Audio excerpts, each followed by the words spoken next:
Having amassed a $3 trillion war chest, Chinese firms have gone on a shopping offensive in Europe. Just today, it's been reported that Beijing is on the brink of a multi-billion deal to snap up shares in the UK's nuclear industry. And not even iconic London taxis have been spared the interest of cash-rich businessmen from Beijing, as RT's Polly Boyko reports.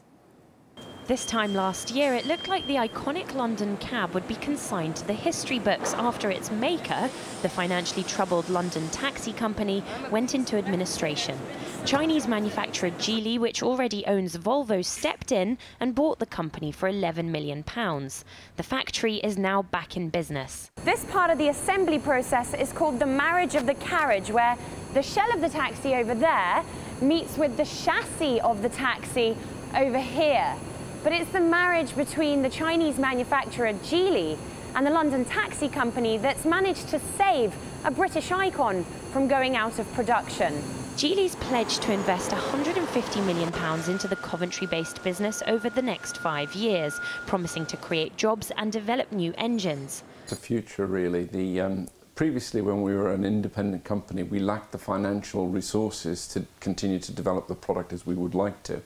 Now that we're part of Geely, the finances are sorted out by Geely, and it gives us the ability to develop a brand new taxi, which we could have only dreamed of. Financial analysts have called it a win-win situation. The London cab comes back from the brink of extinction, while a major Chinese manufacturer gets to invest in an exciting new project.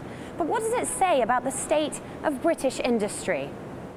Business Secretary Vince Cable called the Chinese buyout a clear demonstration of the strength of the British car industry. But the London cab is just the latest in a raft of UK businesses being sold off to foreign companies. Cadbury's chocolate is now American, Jaguar Motors Indian, and the British Airports Authority Spanish. For some, it represents a hollowing out of corporate Britain. I think I'm happy that it's not gone under, but it shows government policy for a long time now has encouraged foreign companies to take over our British companies. And what that means is that our British companies are not competitive across the globe. So we're not putting in the right tax policies, we're not dealing with regulation that hinders these companies. So it's welcome to have new investment, it always is. In the long term, this takes away economic productivity from this country. It means that staff and jobs are more liable to go because there's an allegiance between the companies that are owned by foreign entities and their country rather than Britain. Peter's been a cabbie for over 40 years and has seen the London taxi company go through several British owners. I hopped in for a ride and asked him how he feels about turning Chinese. It is a shame that it's not owned by a British company, but it's better than going to the wall. A dilemma the companies that are still British hope they won't be faced with anytime soon. Polly Boyko, RT, London. And let's now have a look at some of China's recent investments. In 2010, a Chinese car maker flush with money decided it would be easier to buy out Sweden's troubled Volvo than compete with it.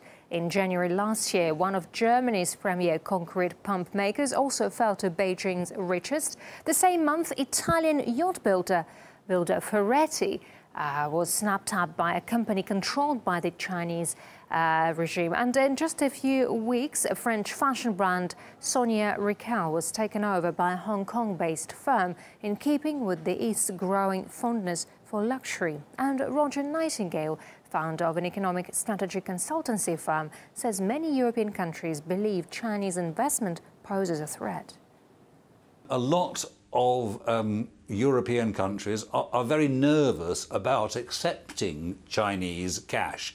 Many of them, and I think you find this in southern Europe, you find it in France, you find it to some modest degree in Germany also. Some countries think that they are threatened if China buys into their industrial base. My own view is that that is entirely wrong. My own view is that the industrial base in these countries will fail if you don't get the investment into them that will allow them to raise their productivity and to raise the profile of their products. It's something comparable to that which afflicted the Africans earlier. They think that by selling out their assets, they actually somehow undermine their capacity to have an economy that is viable in the future. I think they're wrong, but time will tell.